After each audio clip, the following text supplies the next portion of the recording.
take long.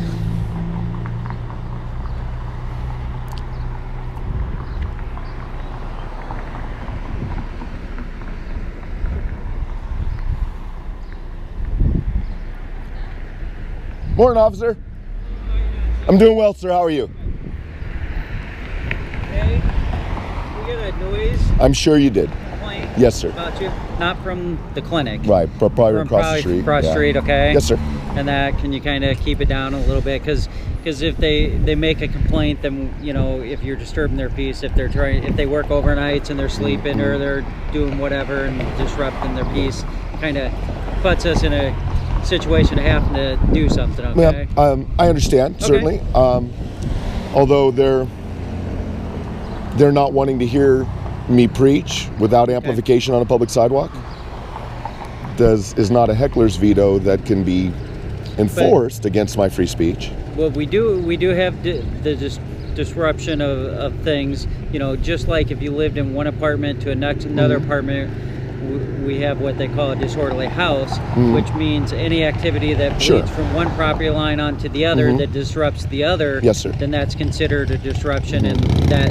So, but that wouldn't apply here, though. No, that would not apply. But it would be the same theory of disturbing the peace of you being on one thing, going on to a property line of another, disrupting somebody's peace. Would there, to keep that from being arbitrary, would there not have to be a violation of some set level of noise? Wouldn't I have to be a certain decibel over the ambient noise of the area in order to say that I'm making too much noise? For anything? For apartments? Let's just say this, because I'm going to click, is no. Just as long as one but we don't have that. I understand that, but you see the theory that I'm using is just from one property line to another. Right. If we get a follow-up call, then I'm going to have to contact supervisor and make sure. Right. But I just want to make you aware this time that we did get that. Sir. And I don't know who called. I assume it might probably be one of these three. Yeah, well, a lady came across the street rather upset, so she said she was going to call, but that was too fast, so. Yeah. Well, actually, the dispatcher just said it was a male, so I know it's not. It's not a female. That's neither here nor there. Okay.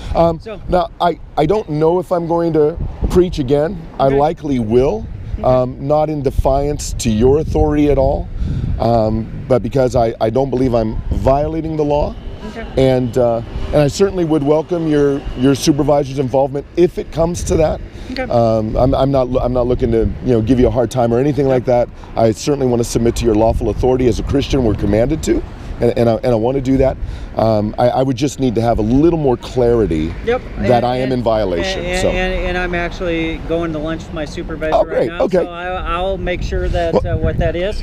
Okay. Thank you. God bless you. Yep. My name is Bob Hartman. Stay safe, sir. Thank you for coming out. Your name is? My name is Tony Miano. Miano. Okay.